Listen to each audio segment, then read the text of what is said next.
a chocolate teapot, grannies, wasps, and a fax machine.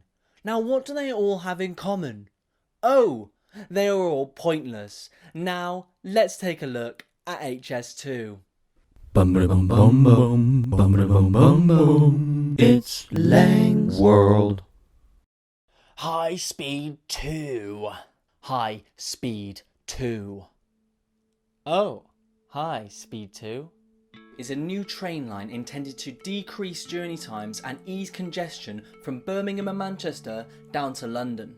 The initial cost for HS2 was 30 to 40 billion pounds, a total for which you could buy 664,000 social homes. Or, with that money, you could electrify 8,000 of the 10,000 miles of train tracks in the UK.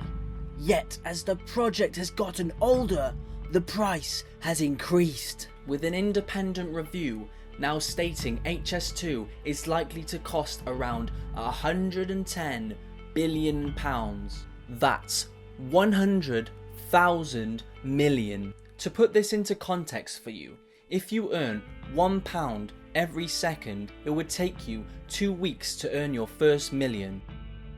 As for your first billion, it would take you 32 years. As for the new cost of HS2, it would take you around 3,550 years.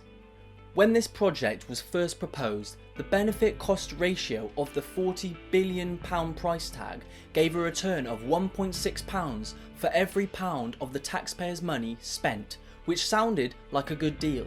However, now the cost of the project has risen. The benefit cost ratio is £0.66, that's 66p for every pound the taxpayer spends. That's a loss of 36p for every pound spent on this project. On top of all of this, the Infrastructure and Project Authority has given HS2 a rare red risk rating, meaning successful delivery of the project seems to be unachievable. I will now hand over to my correspondent Lang in Birmingham. I'm here at the new HS2 station in Birmingham, Curzon Street. Now, the proposed benefits to the commuters of the West Midlands is a 30-minute reduction in train times from Birmingham to London. However, for the commuters to actually get to this location, they first need to commute to Birmingham New Street. From there, they then need to walk 13 minutes to this station. This reduces the improvement of time from 30 minutes down to just 17. Also, if people from London come to Birmingham to get anywhere else, they would have to again go all the way to Birmingham New Street to connect to other areas, when currently all they now have to do is change platform.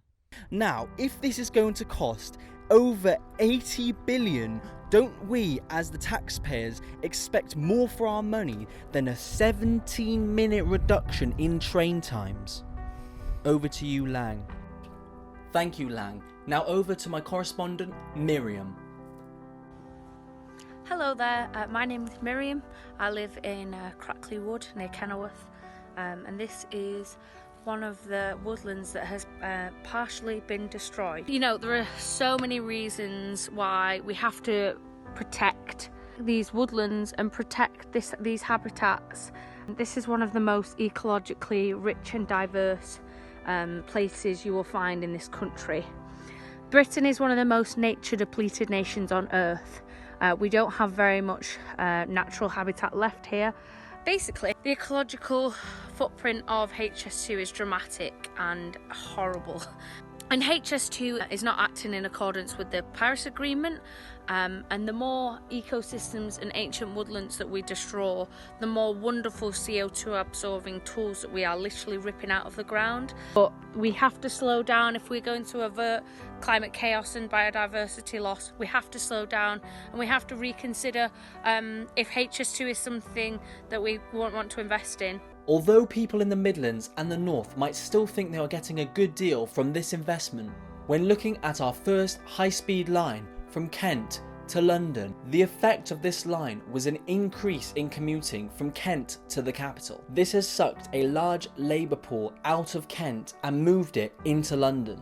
This has also happened in France, where Paris has been the main benefiter of their own high-speed rail, rather than the peripheral towns and cities which should have benefited. Their line essentially sucked the life out of some areas to benefit larger hubs. All of this points to an outcome of increasing regional disparities, with only larger hubs benefiting, which, as we know, is not something any of us need right now. On top of all of this, coronavirus has meant train travel has decreased massively, with an increase in use of online communication services. Therefore, the main benefit of HS2 bringing people closer together more quickly has already been solved for free. Companies are not looking to go back to the travel-intense ways of pre-corona times. These companies are saving money from people not commuting, and some people actually prefer working from home.